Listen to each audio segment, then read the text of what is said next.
Let me now turn to Ms.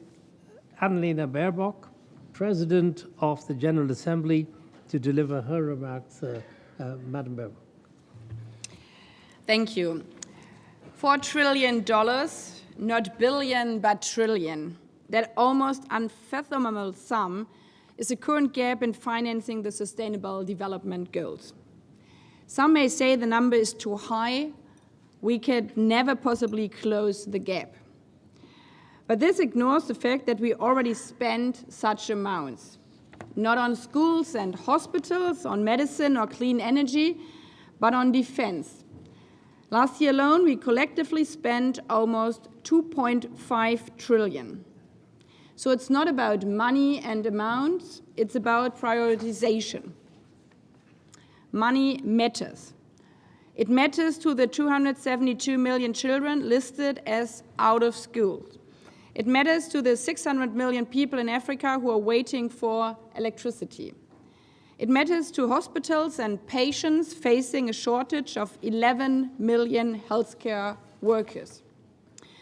Mr. Secretary General, Excellencies, ladies and gentlemen, President of ECOSOC, it's an honor to participate in this first Biennial Summit for a Sustainable, Inclusive and Resilient Global Economy. And as the Secretary General has underlined, it's the first of its kind. And sometimes we rush through these meetings and UN institutions, but I would like to take a moment acknowledging that some have fought for years that this could happen. Among them, especially the Secretary General, so I would like to thank him for bringing this important topic not only on the agenda, but fighting for it for a couple of years. Thank you, dear Mr. Secretary General. We know that it's so important because we all know the figures. And we know that all pieces of our multilateral system have to work in sync if we are delivering results, particularly on the 2030 Agenda for Sustainable Development.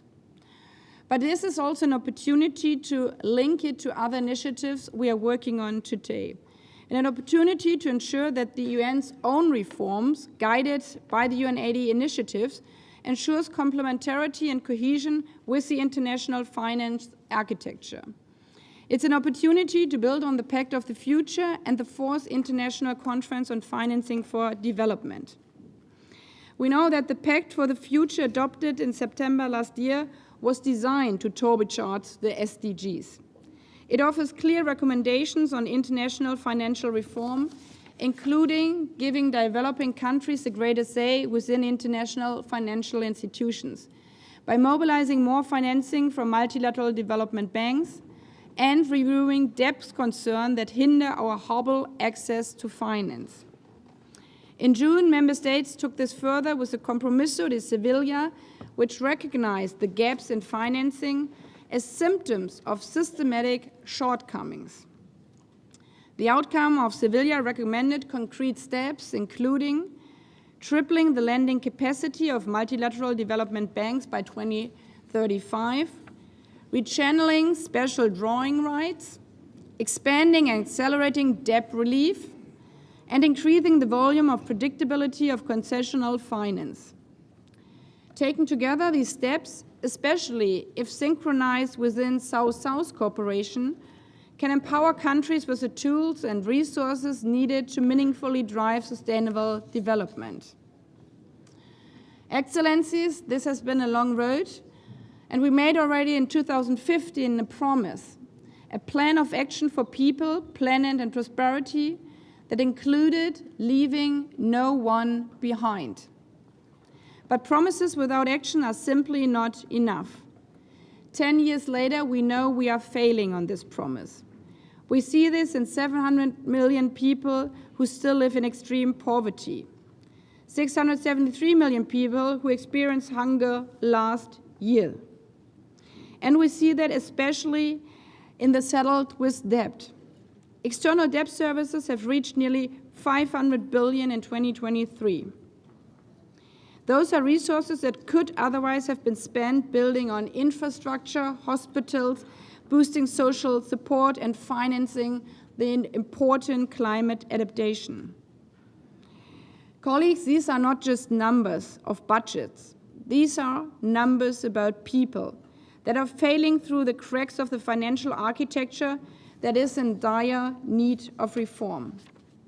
As the Secretary General once said, we can't build a future for our grandchildren with a system built for our grandparents.